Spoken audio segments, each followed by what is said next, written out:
if you're able to be really strategic around sound exposures and events or experiences that end up being successful for you, that end up being a positive experience for you, all of that helps to increase the brain's ability to filter that tinnitus out. So whether you've had your tinnitus, 4 weeks, whether you've had it for 4 years, habituation can happen at any time. And so I think it's just a matter of finding those techniques that are going to work for you. If anyone knows about tinnitus, it's Dr. Tracy Peck Holcomb, today's guest on the Tinnitus Relief podcast. She's an audiologist who has dedicated her career to giving her patients the best tinnitus care possible, including treatments and therapies.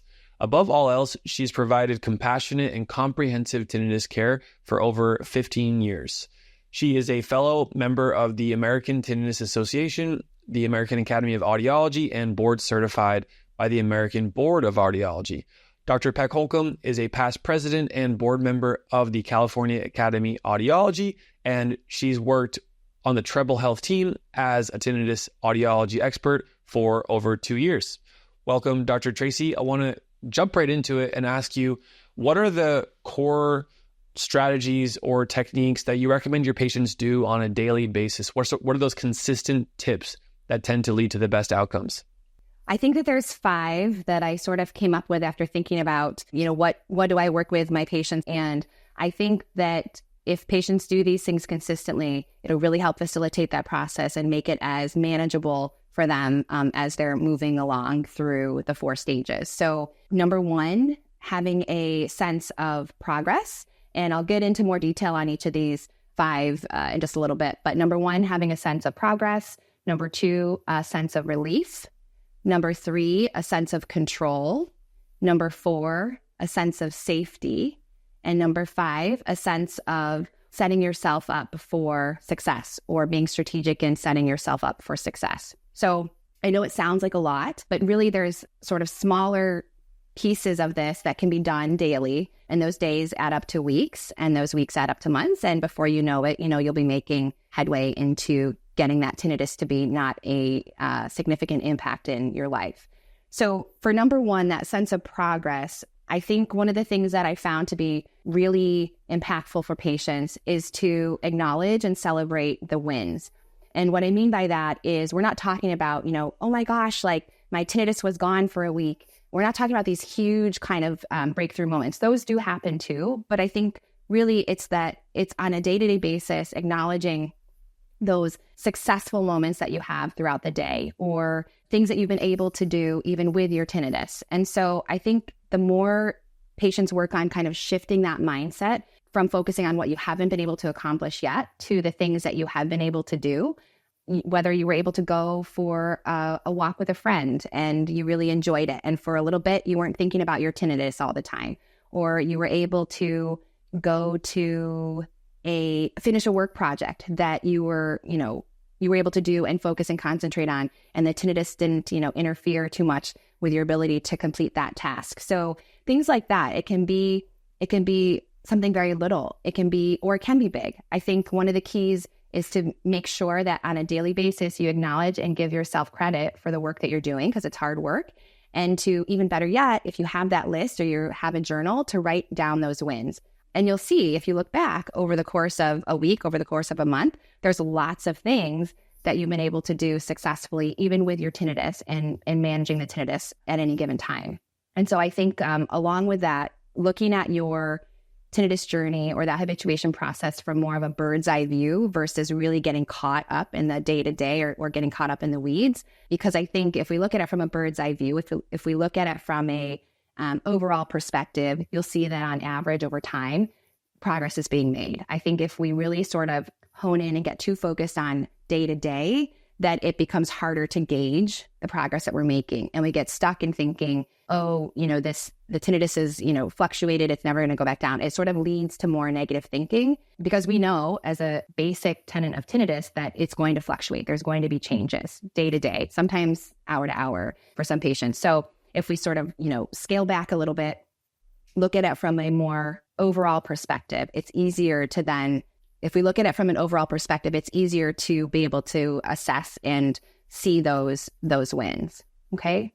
The second one is sense of relief. And so I think this one is also really important because for a lot of people, the primary thing that they tie relief to is the sound therapy. And so sound therapy is a fundamental foundational piece of tinnitus habituation, but relief is however we want to define it. And so I think on a daily, consistent basis, finding the things that give you a sense of relief, whether that's emotional relief, whether that's physical relief from sort of tension that you're holding in the body, whether great if it's both things. But I think we want to find the things that and the strategies that are going to give you a sense of relaxation, a sense of relief, taking the edge off of the sort of cognitive effects, the emotional effects, the physiological effects that tinnitus can have on one's day to day. And the more you become aware of how the tinnitus is impacting you in all of those ways, and the more you more quickly implement some of those strategies that give you relief, the better. And so just like any other habit that you're trying to form, daily use of those stress reduction strategies or relief strategies will really help along that tinnitus habituation pathway. The third strategy on a daily basis that I have my patients do is things that will give you a sense of control. So we know that tinnitus, a lot of times in the beginning, there's this overwhelming sense that there's no control over it. I hear that a lot. I don't have any control over this. But if we really think about it and we break it down, there is a lot that you can still that's within your control. And the more we feel like we have a sense of control, the less scary that tinnitus becomes, the less power we're giving that tinnitus. And so I think one of the biggest things that patients can do and practice consistently is to use neutral language when we're talking to ourselves and when we're talking to others about our tinnitus.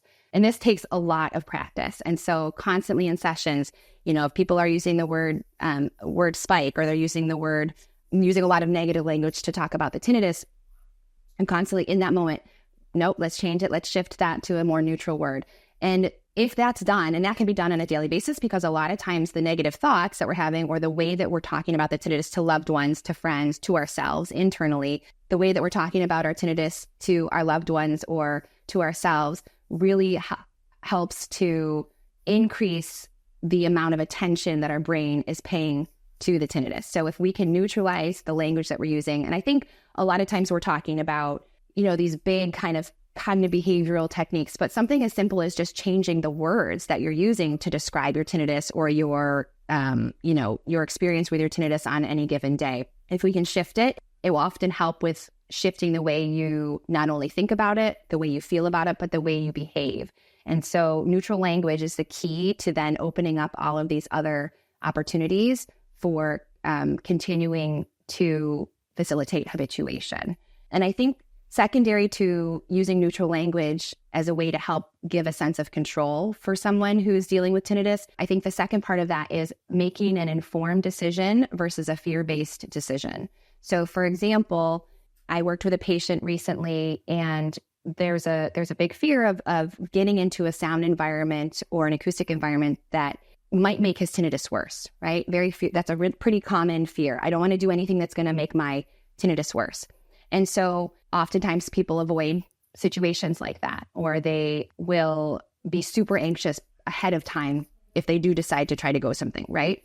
Or they're white knuckling it the whole way through that acoustic event. So if we try to shift away from fear-based decisions and really move into making more informed decisions about the situations that we're going to find ourselves in, that gives us a lot of sense of control. And again, the whole thing with reducing the power that we're giving the tinnitus or reducing the intensity of the negative impact of the tinnitus. So this would be something like if you were going to a restaurant or going to a movie or something like that, where there's going to be sound, right? It's a noisier environment. This would be, going to that restaurant at maybe 5 on a non-peak day versus going at 7 p.m. on a Saturday night, right? This would be when you get there, having appropriate filtered earplugs with you and having them readily available just in case you need to put them in to feel comfortable. This would be things like having a noise level meter downloaded on your phone and taking a quick reading and being able to rationally think through, okay, this is what the noise level is.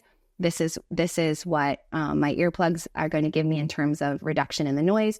All right, I know that this is a safe noise level. So being super informed and prepared around situations that you're going to put yourself in, which leads into number 5, which is setting yourself up for success. So if you're able to be really strategic around sound exposures and events or experiences that end up being successful for you, that end up being a positive experience for you, all of that helps to increase the brain's ability to filter that tinnitus out. And to the whole concept of neuroplasticity, the more we can engage in activities that are pleasant and positive and leave us feeling like, okay, I really enjoyed myself, even with my tinnitus, all that does is help to promote to the limbic system, to the nervous system, to the auditory system that the tinnitus is a non-threatening, non-important signal, and it helps the brain realize, oh, I can filter this out.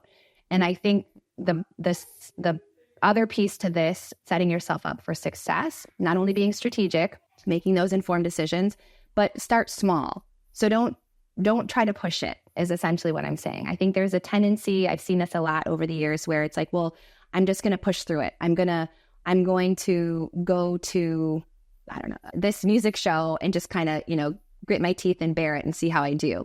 So especially in the earlier stages of habituation, what that can actually do is it can backfire. And so instead of these big sound exposures, these big events, pick something small, pick something that's going to be more likely to be successful for you and positive, because success begets success. And so when you do those little ones and they're successful, when you celebrate those little wins, that wins beget wins, right? And so it's all about kind of continuing to kind of build on that. Start small, be successful, be consistent, and you'll get there. Amazing. Dr. Tracy, so many people hear from other doctors or read online, there's nothing they can do for tinnitus, or there's no cure. Do you have an example of a recent patient who shows us the power of tinnitus treatment and really what's attainable here? Absolutely. So I think this patient in particular, male patient in his late 50s, from when he started to work with me, had his tinnitus already for about 4.5 years. And he had actually he had some devices, some sound therapy devices. He had tried them before, didn't find it to be successful, and had stopped wearing them. And so he decided to, I think, try it again. And it was still, bothersome enough where he reached out for help and wanted to see if he could improve his situation. And so we picked back up. I mean, definitely, starting again with that foundational sound therapy piece, made sure that the sound therapy that he was using was appropriate for his particular tinnitus. And then, honestly, he really implemented these 5 strategies. And I think that was the big difference. These are things that he wasn't really doing before. Before it was, he had a pair of devices that were set with a sound therapy program, and he was sort of on his own. And I think this speaks to the piece of all of these little tips and tricks that we then started working on for him really made, I think, a big difference. And I think he would acknowledge that too. I'd say he was a bit reluctant or a little bit skeptical to begin with, just given his previous experience. And so he had a tendency to really negate any positive things that were happening in the beginning. So he would say, oh, well, I had a couple hours or several days where my tinnitus was barely noticeable. And then he would add, but that was probably just a fluke. That was just a coincidence. And so we started by saying, let's say that positive piece, let's say that, that win, and leave it at that. Don't negate it or minimize. Even though that seems like a small thing and not a big deal, we want to recognize it, and we don't want to then, net zero that by adding something negative. So he started doing that consistently. Every day I had him journal and write down just a small win. And it could be anything. It doesn't have to be even sometimes, specific, super specific to the tinnitus. So he started doing that. And he also, over time, as we started to work together longer and longer, started to look at things from, like I said, like a more bird's eye view. He was looking at it not day to day. He wasn't getting caught up in, those fluctuations that can happen day to day with the tinnitus, depending on, what's going on day to day in somebody's life. And so he really started to look at it from wow, from a month before till now, this month, on average, I've had better days overall, or on average, I've been able to do these things and things I wasn't able to do a month prior. So he really started to get into the celebrating the wins. The sense of relief, certainly the sound therapy, once we had it sort of dialed in and really fine-tuned for him, he was getting a sense of relief from the sound therapy. And he also had other strategies, other activities that he could also engage in if the sound therapy wasn't enough on any given day, right? If he was having a really tough day and the sound therapy just wasn't doing its job enough, then or giving him enough sense of relief, then he had 2 or 3 other strategies that he could implement. So for him, there was a particular nature trail near his house that being out in nature and just kind of walking along this trail, very much a sense of relief. And so he had a really good friend, catching up with that friend, just checking in with them, even just text messaging, it doesn't even have to be a phone call. But so we had a couple other strategies that I had him write out that he had readily available and knew to do pretty quickly if the sound therapy alone wasn't giving him enough sense of relief. And so he was implementing that consistently on a daily basis. So how much did this patient reduce his tinnitus after working with you? So we use a questionnaire called the Tinnitus Functional Index, or TFI, when we're working with patients, and we have them fill it out at the very beginning of working with us. And then we use it to track their progress throughout their time working with our team. And so his initial TFI score was a 55 out of 100, indicating that his tinnitus was having a significant impact on his life day to day. And at the end of our work together, after he consistently implemented these strategies, his TFI final score was a 6 out of 100. So he made a significant progress in our time working together. And I think, it's important to note that he had his tinnitus for several years. So whether you've had your tinnitus, 4 weeks, whether you've had it for 4 years, habituation can happen at any time. And so I think it's just a matter of finding those techniques that are going to work for you. Amazing. Well, I'm really happy that he got to work with you. He was very lucky to do so. Dr. Tracy, thank you so much for sharing all of your knowledge with us here today. For those watching who want to work with someone from Treble Health or have some advice on their particular tinnitus case, check the links on this screen where you can schedule a free consultation and speak with a specialist on our team so that we can determine how we can help you. Dr. Tracy, where can patients find you if they wanted to reach out? I think the easiest way is to just visit our website and to give us a call on the number that's on that website and reach out. I'd be happy to work with you. Awesome. Dr. Tracy, thanks so much. For folks who want to learn more, you know where to find us. Have a wonderful rest of your day.